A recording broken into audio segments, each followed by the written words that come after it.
Challenge పిల్లలు ఈరోజు blood ఇవ్వడానికి వచ్చారనమాట. దాంట్లో కొంతమంది ఇదే చాలామంది ఫస్ట్ టైం ఈరోజు బ్లడ్ ఇవ్వడానికి జరిగింది. ఎవరైతే అసోసియేషన్ లీడర్ ఉంటారో ఆయన ఆల్రెడీ 10 టైమ్స్ వరకు కూడా బ్లడ్ ఇవ్వడం జరిగిందన్నమాట. నేను ముఖ్యంగా ఏం చెప్తున్నానంటే దాటిన చాలామంది యూత్ యంగ్ అడల్ట్స్ ఒకసారి కూడా బ్లడ్ ఇవ్వకుండా ఉన్న వాళ్ళు ప్రపంచంలో చాలామంది ఉన్నారు.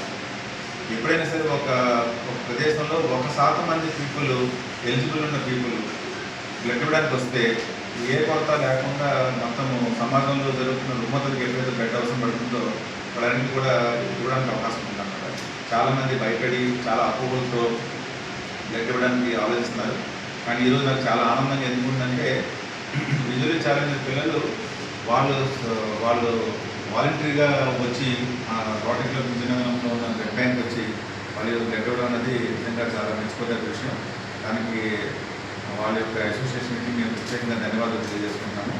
జనరల్గా బ్లడ్ 1% మన శరీరంలో తయారవుతుంది, 1% శరీరంలో డిస్ట్రీ అవుతుంది అనమాట.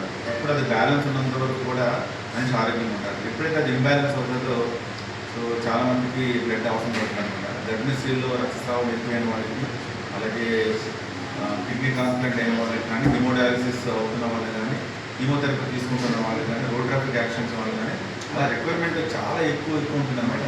కొంతమంది హార్ట్ అటాక్స్ ఉన్న వాళ్ళకి సర్జరీ కోసం కూడా 3 to 4 యూనిట్స్ అవసరం పడుతుంది.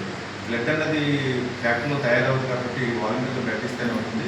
ఈ విషయాన్ని గమనించి రైతులు ఒకసారి కూడా ఇవ్వని వాళ్ళు, రెగ్యులర్గా ఇస్తున్న వాళ్ళు, స్టాండర్డ్స్ మెయింటైన్ చేస్తున్న రోటరీ క్లబ్ విజయనగరంలో ఉన్న బ్లడ్ బ్యాంక్కి వచ్చి వాలంటీర్గా బ్లడ్ ఇవ్వాలని కోరుకుంటున్నాను. Thank you.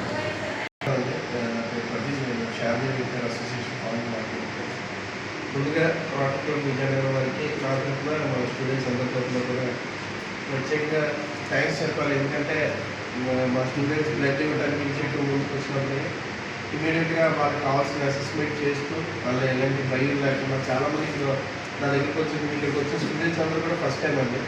ఎందుకంటే నేను ఆల్మోస్ట్ ఒక 10 times వరకు నేను బ్లడ్ ఉన్నాను కాబట్టి నాకు అంత ప్రాబ్లం అనిపించలేదు. కానీ వాళ్ళకి ఎలాంటి ప్రాబ్లం లేకుండా కన్వీనియంట్గా వాళ్ళకి వాళ్ళ మెడికల్ అసెస్మెంట్ అందించి వాళ్ళు బ్లడ్ డోనర్స్గా మార్చి వాళ్ళకి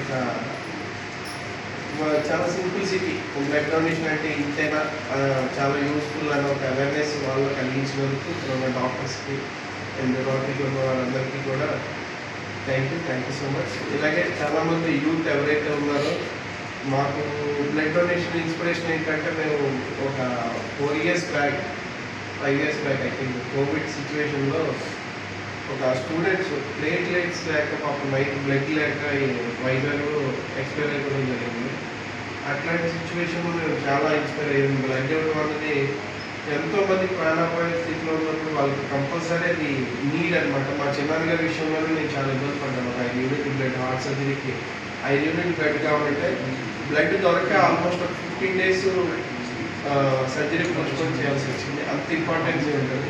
దయచేసి విజయనగరం మన యూత్ ఎవరైతే ఉన్నారో వాళ్ళందరూ కూడా బ్లడ్ డొనేషన్ ముందుకు వచ్చి అవసరంలో ఉన్న వాళ్ళందరికీ కూడా ఉపయోగపడతారని కోరుకుంటున్నాను. Thank you so much.